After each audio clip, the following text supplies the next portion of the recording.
Australia is an extremely proud multicultural country. In almost every educational setting, there is a huge amount of diversity and difference found amongst the children and staff. Even though there is a range of policies throughout Australia that encourage multiculturalism within schools, there is still a major lack of awareness amongst educators regarding children's diversity. This is an educational issue that needs to be addressed.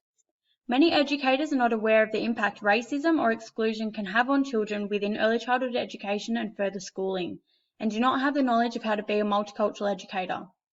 This is mainly because they are not given resources or tools to learn about the ever-growing issues of discrimination amongst children, and unfortunately, some educators are not reflective about children's citizenship and their role in creating a nation which is accepting of diversity and difference.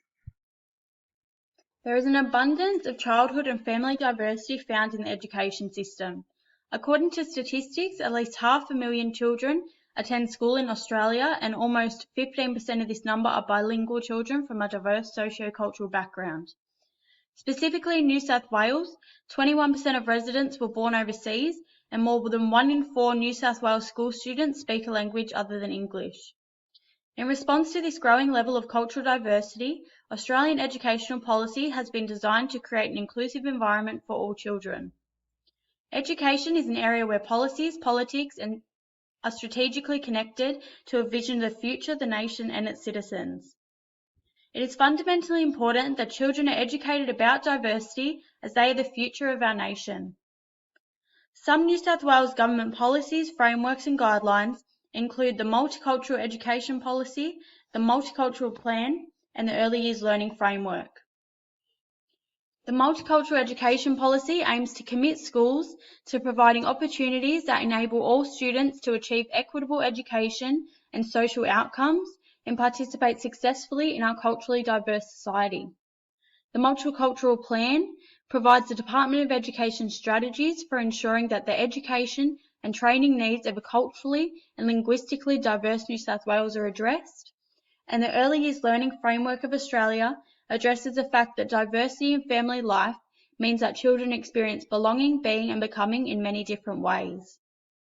These policies have fantastic objectives regarding cultural diversity in schools, but are also extremely flawed. Current policy and approach to multicultural education is not working.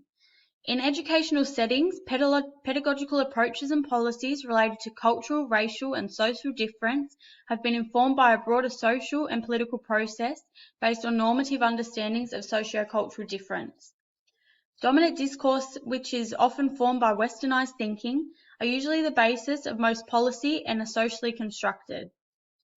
Recognition of diversity in schools has improved over the years, but teaching curricula and policy is still influenced, maybe unintentionally, by dominant discourses of westernized ideology and whiteness. This creates a disadvantage for culturally diverse children and can promote marginalization. Another issue regarding cultural diversity in classrooms is educators' misinterpretation of multicultural education. Approaches to multicultural education are often focused on teaching children about other cultures in a tokenistic and superficial way. When teaching children about multiculturalism, some educators are unable to go beyond simplistic understandings of diversity as tolerance, cultural as celebration, and visible differences in cultures. Children are exposed to an enormous amount of diversity in schools, and it is through their experiences with dominant discourse that their subjectivity begins to take shape. Forrester, Lean and Dunn, 2016, state that even in contemporary multicultural societies such as Australia, everyday forms of racism such as slurs or discrimination are evident in the schoolyard. These instances of racism are socially constructed and promote power relations that make children who fit into dominant discourse as culturally privileged. When children see behaviours promoting discrimination being repeated in schools, it can lead to the normalisation of unfair practice, outcomes and inequality. Robinson and Diaz, 2006, describe how policymakers and educators must understand that young children are actively involved in the construction of their own identities and subjectivities. Unfortunately, most policy and multicultural education does not take into account children's agency and citizenship. Educational policy making is incredibly flawed due to the use of adult-centered approach and lack of acknowledgement regarding children's citizenship. It is important to reflect on how powerful social and cultural discourses are engaged when children's citizenship is constructed in educational policy. As stated in Aylward 2011, these policies produce and reproduce discourses of who adults think children are, what adults think children are capable of, and how adults think children should be socialized into the culture of dominant society. Most policy undermines children's ability to be active participants in their role as citizens, often referring to children as future or semi-citizens. As Aylward 2011 says, educational policymakers need to address children's right to be listened to be respected, to learn through day-to-day experiences about the meaning of democracy and human rights. Children have the power to change dominant discourses about multiculturalism. Educators and policy just need to let them have a voice. One of the major flaws in multicultural education policy is the lack of focus towards the requirement for teachers to be moral agents.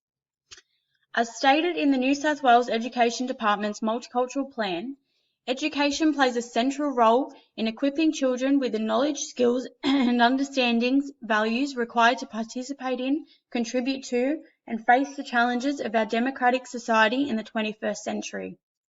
It is the job of teachers as moral agents to foster the development of children's moral code so they can become productive and well-informed citizens. Children's values and beliefs regarding multiculturalism are influenced by the complex moral decisions that educators make every day. Because of this, it is the responsibility of our educators to critically reflect on teaching strategies with ethical eyes. Barucci and Dobinson, 2015, say that studies have indicated a need for improving educators' ability to understand, respect, and respond to diverse situations in the early childhood classroom. Educators must adopt a reflective stance towards cultural and racial differences by having a willingness to reflect on personal and professional preconceived discourse of cultural diversity that operate in their everyday social and work practices. Critical multiculturalism should also be put into practice by educators, as this offers them a lens through which they can deconstruct normative discourse from critical perspectives. The use of reflective practice and critical multiculturalism is crucial, as it makes educators aware of the fact that they may be unintentionally socializing children into their own cultural context. Overall, policy and practice changes required to address the issues previously stated include making yearly workshops which give educators the opportunity to update their knowledge of diversity and difference, a mandatory requirement, updating current policy to acknowledge that children are active citizens who shape their own subjectivity and participate in the construction of future discourse towards multiculturalism, and enforcement of teaching practices such as critical multiculturalism and reflection. Policymakers must continuously re-evaluate the cultural diversity frameworks that inform current policy, as issues surrounding multiculturalism in Australia often change. Future and current educators must keep in mind that learning about diversity and difference is a lifelong process. They must consider experiences of cultural diversity in the classroom as opportunities to learn and grow as educators. Thank you.